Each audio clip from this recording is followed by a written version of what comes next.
The case of the disappearing clock.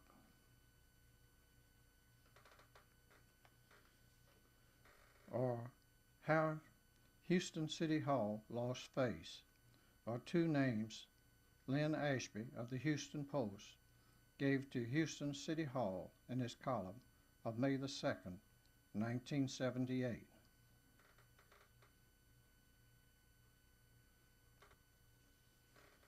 Market Square was first called Congress Square in hopes that the new Republic of Texas would settle on it for their capital. It was soon renamed Market Square, and a long wooden shed was built to house the market. Alongside of it was a two-story building to house the city offices.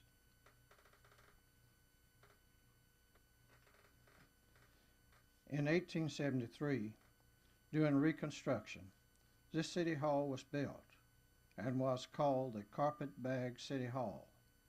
It had a clock tower and a bell tower. It also had a 1,100-seat theater, which also served as an opera house as well. Fire destroyed this one on July the 8th, 1876, as reported by the Daily Telegraph. It was discovered by James Wood, a clerk in the Assessor and Collector's office, who noticed smoke coming from the ceiling above the Assessor's office. He immediately gave the alarm and ran up the steps leading to the bell tower to ring the bell. The bell rope was gone.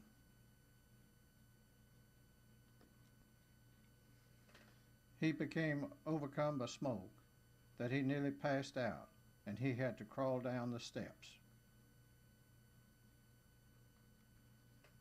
This city hall was built in 1877. This was the solid brass fire alarm bell that was cast in 1876 for the Houston Fire Department by Fulton and Sons of Pittsburgh, Pennsylvania.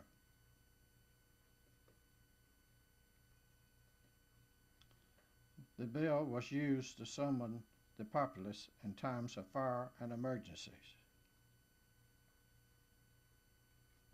The clock tower was damaged by the storm of the 1900. In 1901, the roof was being repaired when a mishap from a tinner's furnace started a fire, which in 2 hours' time consumed the city hall, leaving only charred and smoked walls. This one was built in 1904. Ann Holmes of the Houston Chronicle described it as a fairly unlovely building with two towers, with an encrusting of architectural ornaments, balconies, dormers with minarets, gabled porches, and a series of arches on the first floor with its rusticated stonework. Each of the three city halls were similar in design, each having two towers, a clock tower and a bell tower. Also, all three burned down.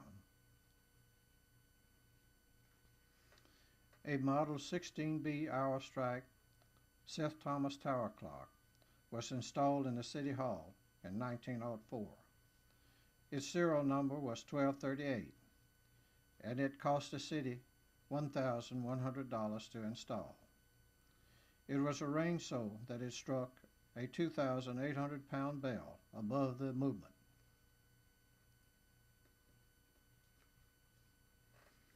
It had 4 glass dials, 7 feet in diameter, with black numerals. Back in 1930, the market had parking problems. Many of the merchants were losing money and wanted more parking for their customers. Fuller's Deli was in Market Square. The sign at the top stated that they made smoked sausage daily. How would you like to have some of these 100-pound watermelons? During the WPA days, a new 10-story city hall was built. The dials on the building measured 12 feet across. The neon-lighted minute hand is 7½ feet long, and its equally balanced hour hand is 5½ feet long. The old city hall became a bus terminal for the Bowen motor coach after it was vacated by the city government. Even then there was a controversy, as the Allen brothers' heirs questioned that this may have voided the deed, and they wanted back the title to the land. The deed specified that the land be used for government use only. The towers were removed in 1948, and the dismantled clock and bell were stored in the basement. These towers had become weather-beaten. The tower floors sagged, and they couldn't keep the pigeons out of the tower. The Trailways Bus Company took over the terminal, and they moved out in 1960. Their rent was only $1,500 a month. One month after Trailways moved out, the old building burned.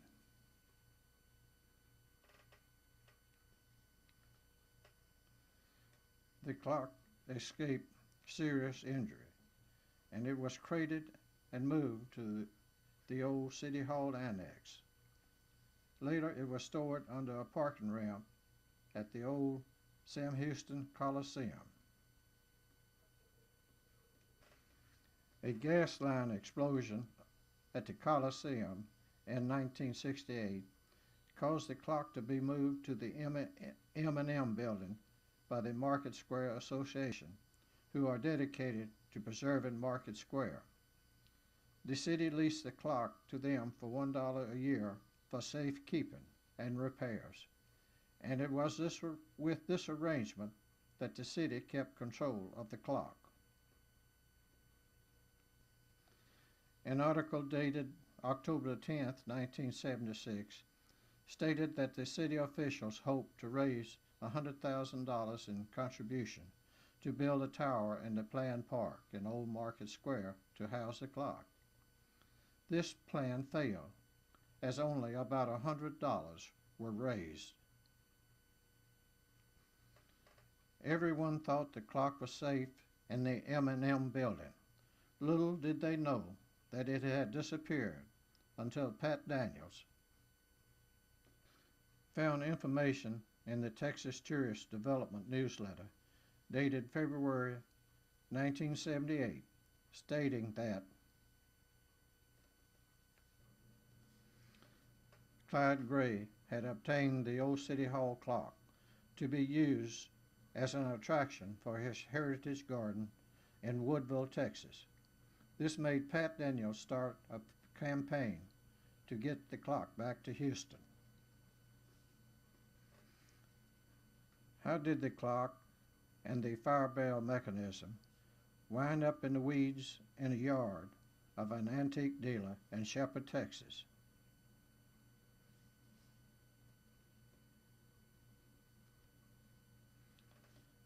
Someone found the movement in the M&M building, then sold it to a local antique dealer, who then in turn sold it to the dealer in Shepherd. It was there that Gray found the clock and bought it for his attraction in the Heritage Gardens. There he built, according to Gray, the world's largest mantel clock, with a mouse running up its side. It was 63 feet tall and measured 24 feet by 47 feet at the base. The old movement was behind a glass enclosure so that it could be viewed easily by the public. Next to it was a fire alarm mechanism. Houston's first telephone exchange was in the lower tower of Market Square in 1877. Central consisted of a single girl. She was also a human fire alarm, for whenever a fire was reported, it was her job to yank a wire that stretched from her office to the fire bell. On June 28, 1978, a motion was made by Councilman Mann that the city attorney be hereby required by law to recover title to the old City Hall clock. This article in the Piney Woods Gazette, dated June 30th, 1978, had a headline stating that now Houston has decided it wants its old clock back. The Houston Chronicle on September the 5th, 1978, reported in an article that the city of Houston had filed suit to get its old clock back. On January the 17th, 1979, the Houston Chronicle reported that Houston regained legal title to the historical City Hall clock. Under the agreement, Houston would lease the clock to Gray for a 10-year period for only $1. The city also stipulated that they could reclaim the clock after 5 years if it had attained a suitable display area.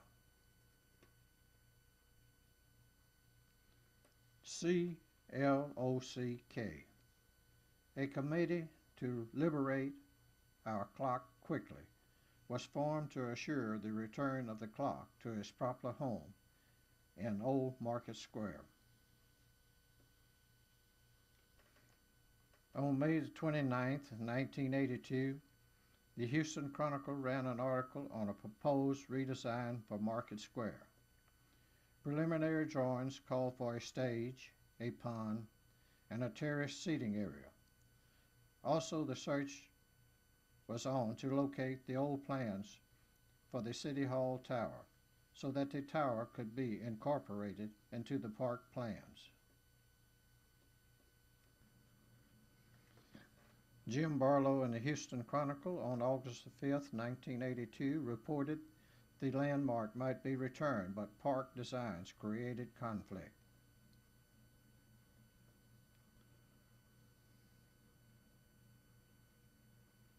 The Downtown Houston Association found the original plans for the clock tower and wanted to use them in the reconstruction.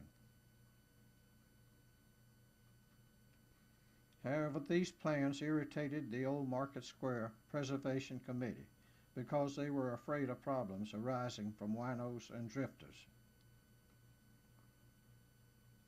The Downtown Houston Association on August 23, 1983, called for a meeting to allay the fears and concerns of everyone and to proceed toward a final game plan and firming up a placement of the clock in Old Market Square. On August 26, 1983, it was decided to develop a concise drawing and also make a financial breakdown of the project. Basically, the tower would be in the foreground and the buildings on the north side of Congress Avenue in the background. The park would have the openness at people level and also emphasize the spacing of shade trees, flowers, and etc. The site, spring of 1987, wrote on the works of 5 artists who had been invited by Diverse Works to submit proposals for art to be used in the design of the square. One model showed that it would have a steel stem topped by a cluster of organically shaped slim wooden petals. None of their work included the use of the clock, which angered the members of CLOCK. Texas Army General Carroll A. Lewis penned this distressing but amusing bit of verse. Tick tock, tick tock. There isn't much time to get back the clock.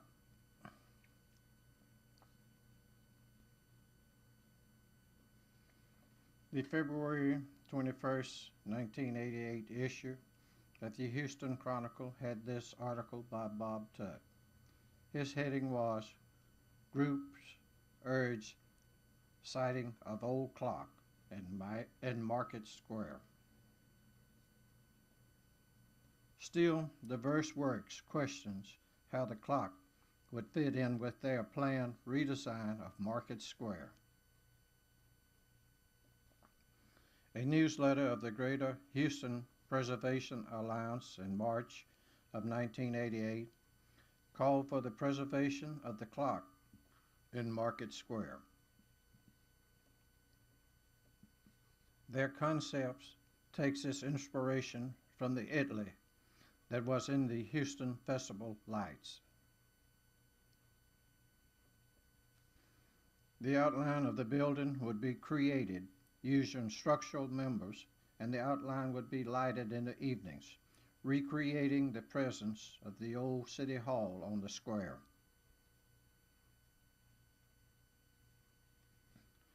Bob Tutt wrote another article for the Houston Chronicle in March of 1988, stating that it was time for the old clock to come home. Gray had recently sold his museum, complete, to the Tyler County Heritage Society in Woodville.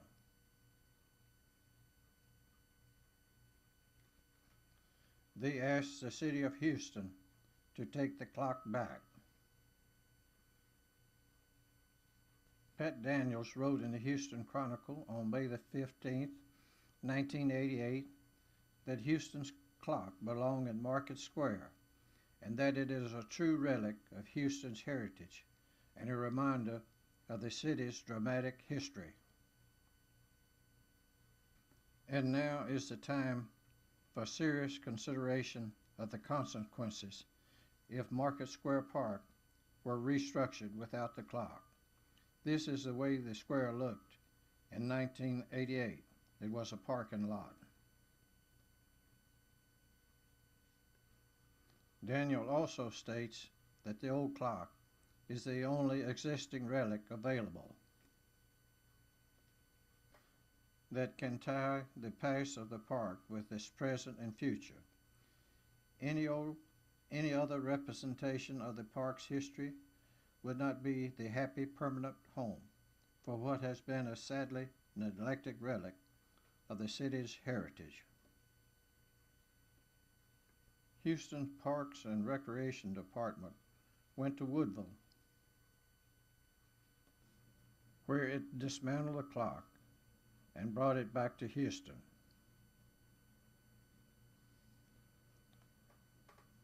On pallets to the department's warehouse, where it was crated up and stored in their warehouse, awaiting the future.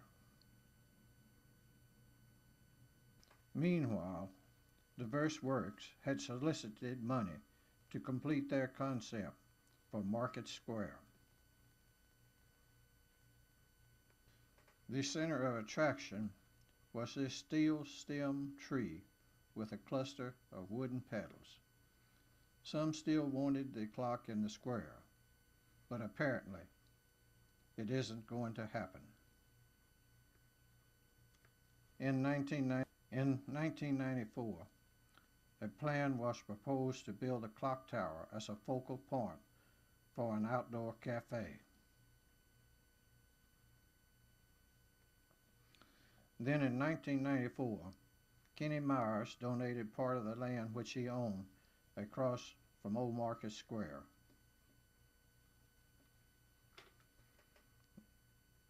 At the corner of Travis and Congress to house the clock.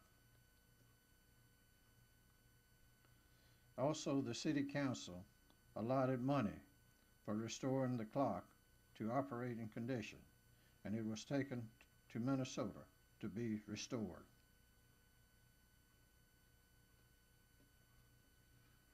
The next step by the city was to find a way to fund the building of the tower to house the old clock.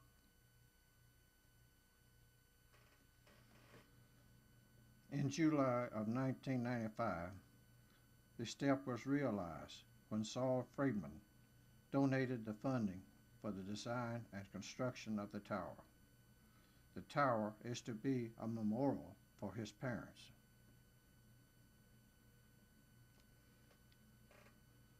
This is the tower design that was unveiled when the city accepted Mr. Friedman's generous gift.